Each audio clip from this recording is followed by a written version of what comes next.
Avui entrevistem la Coia Valls, una amiga del programa, que no només és escriptora, perquè també és actriu, però nosaltres ens hi adrecem per conèixer-la una mica més a fons en aquest primer paper, el d'escriptora. Després d'una llarga trajectòria en què ha guanyat el Premi Néstor Luján de novel·la històrica amb la princesa de Jade, no sé mai si s'ha de dir Jade o Jade, en tot cas ja ara Sí, està bé. està bé, molt bé. I ha escrit també diverses altres novel·les, com Els camins de la llum, L'alquímia de la vida, Les torres del cel, però avui ens hi endinsarem, o volem saber-ne més, d'una altra d'aquestes novel·les seves, que és El somni de Gaudí, la seva última publicació. Bon dia, Coia. Bon dia, bon dia. Així, a veure, Estic molt contenta. gràcies. Com ho havíem de dir, això? La princesa de... De Jade, sí, De sí. Jade, en català, clar. És perfecte, sí, sí. Fantàstic. Després de Sant Jordi, Coia, els llibres continuen existint i ens hi podem continuar apropant, no? Ho dic perquè, clar, hem deixat passar Sant Jordi, però és que hi ha molts llibres que es presenten abans de Sant Jordi i, malgrat tot, això, els llibres continuen existint, s'han de continuar comprant, s'han de continuar presentant, se n'han de continuar parlant i, bé, i sobretot, s'han de llegir. Sí, sí, absolutament d'acord. Després de Sant Jordi hi ha vida. Sant Jordi és un revulsiu i jo penso que és un moment per recordar-nos, no?, que la literatura també ens pot salvar i que hem de seguir llegint per tenir criteri, etcètera, però després els llibres segueixen a les llibreries, els llibreters segueixen apropant-nos novetats i no novetats i els lectors més fidels s'apropen a la teva obra i jo tinc l'esperança de fer-ne de nous i que els meus lectors nous utilitzin el boca-orella, no?, i que vagin parlant del somni de Gaudí. I tu on vas ser per Sant Jordi? Explica'ns una miqueta abans d'entrar en el llibre, que evidentment ara hi entrarem, però què vas fer per Sant Jordi? On vas ser? A Reus, Tarragona, Barcelona, en altres poblacions? Sí, vaig fer un pre-Sant Jordi molt llarg, recorrent, però sense presentacions, a més que signatures, que és el que proposa l'editorial, Sabadell, Granollers, Terrassa, moltes ciutats, i després per el dia de Sant Jordi vaig estar pel matí a Barcelona i al migdia vaig venir cap a Tarragona i vaig estar a Tarragona. A Reus havia presentat a la biblioteca Xavier Amorós i tornaré una mica més endavant, després de l'estiu, al Centre Gaudí, a tornar a parlar de la novel·la i a fer-ne una altra presentació acompanyada de música i de moviment. I la gent que se t'apropava per Sant Jordi, bé, o en totes aquestes presentacions, bé, en les presentacions és obvi que devien comprar el llibre, però si algú se't va apropar per Sant Jordi, o fins i tot en les presentacions també, duien altres llibres teus a les mans? Com funciona això? Perquè, clar, a vegades la gent potser se t'apropa amb el teu últim llibre, però també en porta altres a les mans, allò com volguem dir, soc una gran lectora teva, Coia, i em fa molta il·lusió que no només em dediquis al teu últim llibre, sinó també als que has escrit abans, perquè, doncs, clar, el com tu té tota una trajectòria, que és això que parlava abans, i també és interessant remarcar-la, no?, o que els lectors la tinguin en compte, i potser a vegades s'esdevé això, no? Sí, això me fa molt feliç. Això passa per Sant Jordi, passa a les presentacions, passa als clubs de lectura. Penso que és el més bonic, no? Vas a fer un club de lectura, presentes el teu llibre, que potser ni tan sols han escollit ells, sinó que la persona que porta el club l'ha proposat i potser no haurien arribat a tu, i la propera vegada que hi vas ja han anat enrere buscant llibres que tu havies escrit, no?, com un regal de confiança i de fidelitat, i això és molt bonic perquè consolida una trajectòria i et fa confiança als lectors i creuen en la teva veu, no? Això és molt bonic, és de molt d'agrair. I ara, si et sembla, sí que ens endinsem una miqueta en aquest somni de Gaudí, que és la teva última novel·la, perquè bé, se suposa que la deus haver escrita perquè és l'any Gaudí, tocava parlar de Gaudí, però clar, tu no només parles de Gaudí, tu vas més enllà de Gaudí, no? I reivindiques les històries invisibles que hi ha al darrere del gran projecte de la Sagrada Família.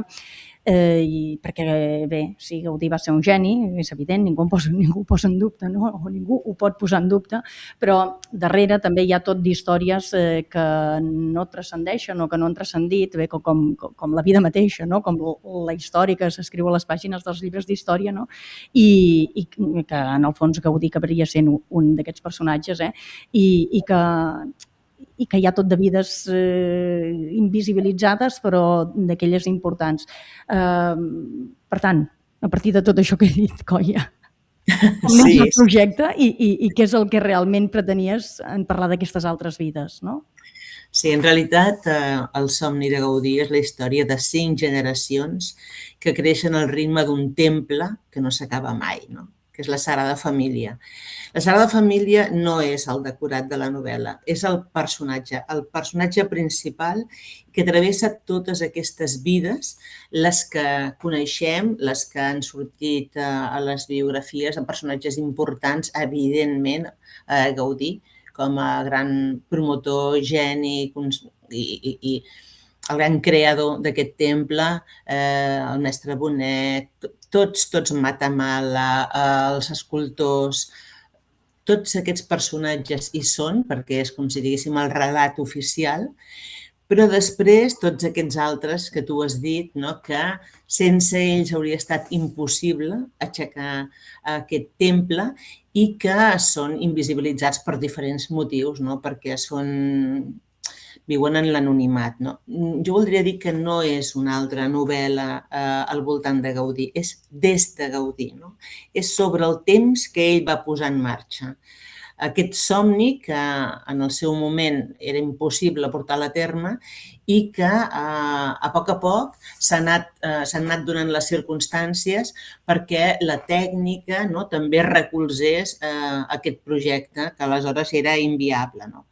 I evidentment doncs, que neix d'una fascinació antiga per Gaudí. Aquí sí que compartim ciutat de naixement, el teixit social i cultural no és una baula tan llunyana, Gaudí. Vull dir, es podia haver creuat amb el meu besavi perfectament, no? Al Passa del Mercadal o en qualsevol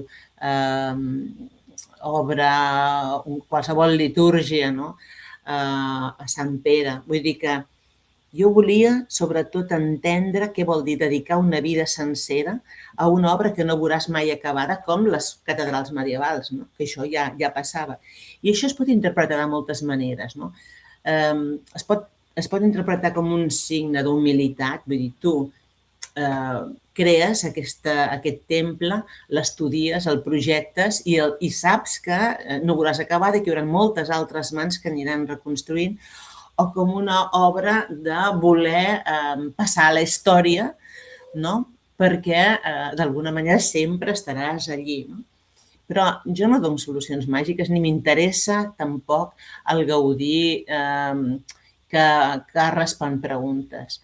A mi m'interessa el Gaudí que en formula. No? M'interessa aquesta manera d'apropar-me als personatges, no? Els meus personatges, que són calidoscòpics, no? Que es poden mirar des de molts llocs diferents i m'interessa els espais carregats de simbolisme. No? Vinc de Montserrat. No? La Sagrada Família també és un espai. M'interessa donar veu a allò que ha quedat als marges del relat oficial i per això totes aquestes veus que tu deies. No? I el temple, sobretot doncs, com aquest gran personatge, que és un espai viu sempre, no? I que està travessat doncs, pel temps, per les creences i per les persones, moltes persones, homes i dones que l'han sostingut. De fet, bé, has anat dient coses d'aquestes, La novel·la arrenca a Barcelona, el 1883, amb l'encàrrec d'aquest temple, no? Que serà la Sagrada Família, però vinculat amb aquest temple hi ha tota aquesta nissaga que anirà creixent també al seu ritme, i al principi del llibre en tenim un arbre genealògic. Quan tu escrivies, també el tenies allà al davant, l'arbre genealògic. Jo he volgut imaginar la feia avall de dir, a veure, primer que tot tinc claríssim aquest arbre genealògic i a partir d'aquí bé, i la història, no?, de tota aquesta gent, perquè clar, tens clar un arbre perquè hi ha una història al darrere d'aquesta gent, no?, vinculada amb la Sagrada Família. I aleshores, doncs, per tant, això, no?, tu ens dones aquest arbre a nosaltres perquè tu també el tenies allí com a Sí, marc, no?, essencial per sí, tal sí, d'anar sí. construint la història. Sí, jo tinc un suro enorme on hi ha diverses entrades, no? I una d'elles és els personatges, l'altra són les situacions que viu Barcelona amb aquests 144 anys de construccions i quins personatges travessaran aquesta època concreta i què els hi passaran a aquests personatges, no? Quina funció tenen dins de la novel·la. Com que jo no havia fet mai sagues, per això jo penso que he estat molt més curosa, perquè a mi se'm dona bé, diríem, agafar una protagonista o un protagonista, en el cas de Braille, no? I recórrer tota la seva història amb els seus clarobscurs i amb diferents moments de la seva vida que tenen a veure, evidentment, amb la societat on viu, en el moment històric que travessa. Però aquí hi havia 5 generacions i cada una d'elles havia de significar. I no podia haver un desequilibri molt gran entre, per exemple, una dona que representa una generació i una altra, perquè fàcilment te pots enamorar d'una i les altres et poden passar desapercebudes i tens ganes de tornar amb aquella, no?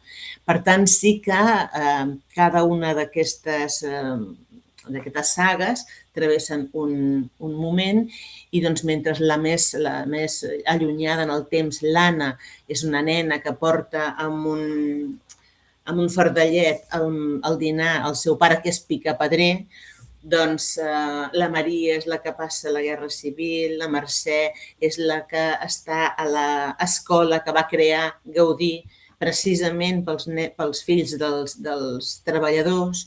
Cada una té una funció molt concreta, no? I l'Anna Maria, que agafa el nom de la primera i de la seva àvia, que per ella va ser molt important, és la que ens va apropant la història en fragments i que intenta ajudar el seu pare a transitar un espai de desmemòria. El seu pare està amb un Alzheimer i ella, entre els dos, construeixen la història a partir de retalls de diari, de fotografies, de records, de diaris trobats, de papers aconseguits. Per tant, és molt, molt important amb aquesta novel·la els temes, jo diria que són el temps, tot aquests 144 anys amb tot el que passa, la Guerra Civil, que es crema la cripta, la caputxinada, la pandèmia de tifus, per exemple, no? O la vaga de la canadenca, com aquests personatges es van implicant en totes aquestes situacions i què li està passant a la Sagrada Família mentrestant. Perquè va haver molt de temps que la Sagrada Família va estar abandonada o molt de temps en què es va creure que s'havia de deixar allí, molt de temps que va estar a punt de caure la façana del naixement. No? En cada període històric quins són els elements que fan que la Sagrada Família estigui d'una manera o d'una altra. No? L'altre tema, a més del temps, seria la transmissió, no? Aquesta transmissió d'una generació a l'altra, la memòria, aquesta que està acompanyant el seu pare, la memòria personal i la memòria col·lectiva, la fe, entesa en un sentit ample, no? La fe de Gaudí, la fe de cada un dels personatges en aconseguir el seu somni o la fe en una força que el transcendeix. Jo crec que la creació com a acte de resistència. No? Això ho tenia, en aquest panell que tinc, el suro aquest que deies, no? El suro aquest també tenia els temes, no? I aquest estava com enquadrat. No? La creació com a acte de resistència sempre, no? Perquè les obres importants no són només les que s'acaben, sinó les que sostenen generacions, jo crec. La creació com a acte de resistència en relació amb Gaudí i també en relació amb la Colla Valls, Perquè, també, qualsevol creador, sí. Perquè en el fons és això, no? Acabes donant veu o acabes visibilitzant aquests personatges que acaben sent invisibles amb el pas del temps i tu intentes que no sigui així, no? Tot i que sigui des de la ficció ens fas fer adonar, no? De tots aquests altres personatges i sobretot, que és una cosa que hem pogut anar veient ara que comentaves els personatges, t'aferres en especial als personatges femenins, potser perquè són els més invisibilitzats dins d'aquesta invisibilització. Clar, vull dir, ells poc o molt hi podien anar deixant petjada, no? Però pensem que ara la Sagrada Família, evidentment, com ha de ser, té totes les mesures de seguretat hagudes i per haver, però quan vam començar el 1883 de les bastides, van haver molts d'accidents.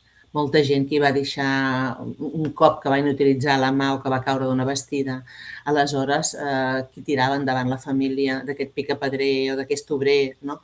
Doncs les dones. I qui arrastrava els carros si convenien, doncs les dones, no? I totes aquestes dones no se'n parla, no se'n parla de la mestra que va formar els nens, que després van treballar a la Sagrada Família, no? Segurament.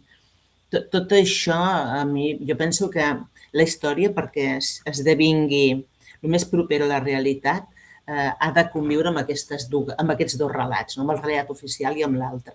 El relat oficial, evidentment, hi ha de ser, que és el que explica els fets, el que explica les dates, els grans noms, però aquest altre és de justícia.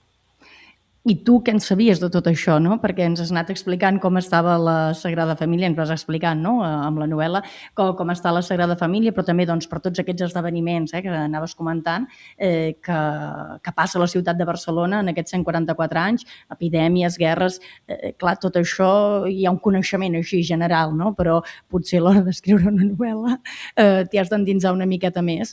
Sí, Com és una ha manera, estat això? sí. Bé, a mi això em fa trempar molt, perquè no podem saber de tot. Seria terrible. Vull dir, trobar-te amb una persona que sap de tot seria impossible de tractar, no? De pedant. Aleshores, el que penso que el que hem de fer és apropar-te a la gent que en sap, als historiadors, a les tesis doctorals, als arquitectes que encara treballen a la Sagrada Família, no? Llavors, els moviments històrics, la Caputxinada, per exemple, és fascinant. Jo en sabia un esborrall, no? Però hi ha personatges de l'esquerra catalana que es van oposar molt a la Sagrada Família, no? Entendre en aquell moment què significava per ells, no?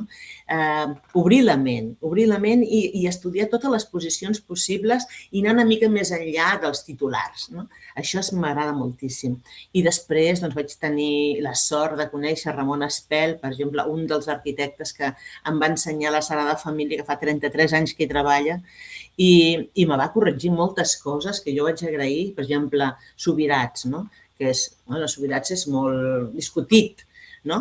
I a mi m'interessava molt també, no? Perquè soc curiós i perquè m'agrada doncs, la polèmica en el sentit de dir no, vull escoltar totes les veus i després crear-me el meu criteri sense dissentir, si convé, no? Però anar una mica més enllà, no? Llavors m'interessava molt trobar mirades diferents partint del mateix concepte, no? Per exemple, la façana de la Passió, que és la més controvertida, perquè l'altra la va fer Gaudí. Llavors, Gaudí la va concebre, jo pensava, no? Després de parlar amb tots aquests professionals que et van alliçonant i et van donant el seu punt de vista, no? Gaudí la va concebre com un espai de dolor. Ell pensava i deia i va escriure en un moment que pensava que es perdia la vida perquè va fer un dijuni molt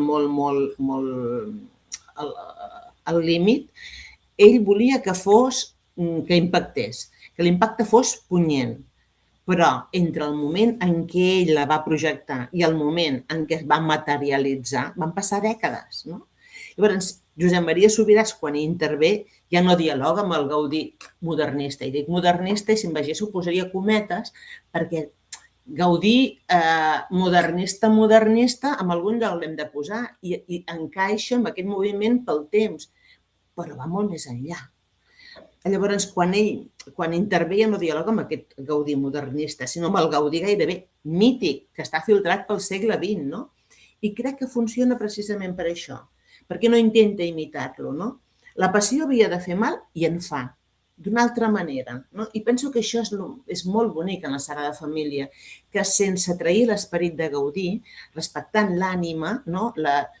Cada artista que hi intervé, doncs, torna a analitzar a què volia Gaudí i el reinterpreta des del moment actual, no? I a mi això me fascina. Llavors vaig haver d'aprendre tot això, de la mateixa manera que em va dir no, colla, el despatx de Subirats no estava ubicat així. les figures, perquè en Ramon Espel va conèixer Subirats. Les figures les tallaven al taller de pedra que estava a fora. Hi havia 3 esgraons. Com dibuixava Subirats, no? Aquestes ratlles que pràcticament ratllaven el paper. Tot això entra en funcionament a la novel·la i penso que la fa molt orgànica i que et fa una immersió molt, molt bonica dintre d'aquest món. Però alhora el fet de parlar d'una cosa real i d'uns moments, no? Anava a dir moment històric, però com que són 54 anys, són diferents moments històrics reals, això acaba sent un repte, que és endinsar-se en tota aquesta història real i intentar, bé, no només ser versemblant, sinó no allunyar-se d'aquests fets, no? Tenir-los en compte tal com s'han anat esdevenint. No? Això trobo que és un repte per l'escriptor ser fidel, no? A tota aquesta història. Sí. Això no ho complica una miqueta més? O sigui, a part de ja ser prou difícil escriure novel·les, no ho sé, jo m'ho miro des de fora i penso, tela marinera. Bueno, a mi els reptes m'agraden. Endavant. A mi els reptes m'agraden, no? I quan tens un repte, però amb uns objectius molt, molt concrets que creus que paga la pena afrontar-lo, amb una mirada literària, que és aquesta, no? La de posar veu a les persones invisibilitzades, a la gent anònima, posar veu als dols sense paraules, no? Posar veu als vincles no normatius i a les renúncies silencioses, acceptes el repte i ho fas honestament tan bé com saps, no? I he après molt, vull dir, jo el que més m'agradaria és que els que heu anat a la Sagrada Família, quan hi torneu, la vegéssiu diferent. Igual que a Montserrat, no? Igual que després de llegir Les Torres del Cel, quan tornes a Montserrat, forçosament l'has de veure diferent, perquè veus aquests 20 graus d'inclinació i pots interpretar, no? Els còdols petits, els grans, el temps de sequera. Penses, allà hi havia, aquí al monestir, però allà vivien Basili i l'eremita, i estàs tot dintre de la història. Doncs, quan torneu o quan aneu a la Sagrada Família, que tingueu totes aquestes petjades invisibles presents, no? I que veieu el temple com un gran ésser viu que evoluciona amb el temps i que també té moltes coses a dir. I quan veieu aquesta llum meravellosa que es filtra pels vitralls, que tingueu en compte la Clara, que era una dona que treballava als tallers Bonet, que els tallers Bonets encara estan ara en dansa i que van començar el 1923 i no han interromput mai la seva creació, no? I que la seva sensibilitat i la seva professionalitat també us acompanyi. I quan veieu un blau que esclata contra la pedra, no només veieu el color, sinó que penseu que aquesta pedra es refreda i amb el vermell s'escalfa, no?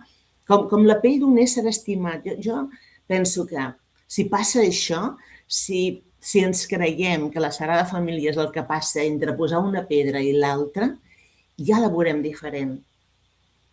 I tot això tu has pogut anar captant perquè hi has passat moltes hores o com ha anat tota aquesta transmissió, no? De la informació més enllà de la informació històrica? Sí. Vull dir, hi ha hagut aquests arquitectes que m'han acompanyat i m'han desvetllat coses que jo sola hauria estat impossible veure. Com, per exemple, a baix a la cripta, tu vas a la cripta, jo ja havia anat, però tu veus el que veus sense una informació més precisa. Però si tu veus a dalt de tot, la pedra de volta de dalt de tot, hi ha el sí, l'acceptació de Maria a l'àngel, no? El sí de Maria, se n'hi diu. Llavors, quan te diu, l'arquitecte et diu, tu mira cap dalt, veus aquesta clau de volta? Doncs si traces una línia imaginària d'aquí cap a dalt, cap a dalt, cap a dalt, cap a dalt, te trobes l'estrella de la Mare de Déu, saps? Llavors fas connexions que difícilment tu sola podries fer, no? O, per exemple, la paraula, la veu sobretot. Gaudí va fer un estudi molt detallat i amb molta profunditat de les 86 campanes que ell volia posar a la Sagrada Família. A les torres dels apòstols, a la torre de la Mare de Déu, a la torre de Jesús, etc. I estaven col·locades, són campanes tubulars no són cilindres que a baix tenen una faldilleta, no són campanes com les que tenim a les esglésies. Totes elles estaven afinades amb aquest estudi que va fer perquè toquessin com un orgue, no? Però no perquè fos la Sagrada Família una caixa de música que ressonés. No, no, no, no, no. Que aquesta veu s'escampés per la ciutat i anés a la recerca del poble, no? Com si fos un fil invisible que els portés cap allà, o que els unís o que els acompanyés. Això no està enlloc. Quan jo ho vaig saber, vaig crear un personatge, en John, que ve de fora i s'ha posat al cap treure l'entrellat i a veure si ho aconsegueix. Llavors, esclar, si tot això no estudies, hi ha un estudi preciós al voltant de la música a la Sagrada Família, doncs et quedes una mica a les beceroles i a mi el que m'agrada era gratar. Entrar a fons en el tema. Sí. Doncs, Coia, moltes gràcies per haver-ho fet i per haver-nos-ho traslladat a través del somni de Gaudí. I bé, estem en contacte perquè la teva tasca com a novel·lista no s'acaba, o sigui que estarem pendents de tot allò que vagis fent. Moltes gràcies. Moltíssimes gràcies, Agnès. Moltíssimes gràcies a la nova ràdio de Reus per donar-me veu i per deixar-me arribar als vostres oients, que molts són lectors meus, i si no us convido. I tant.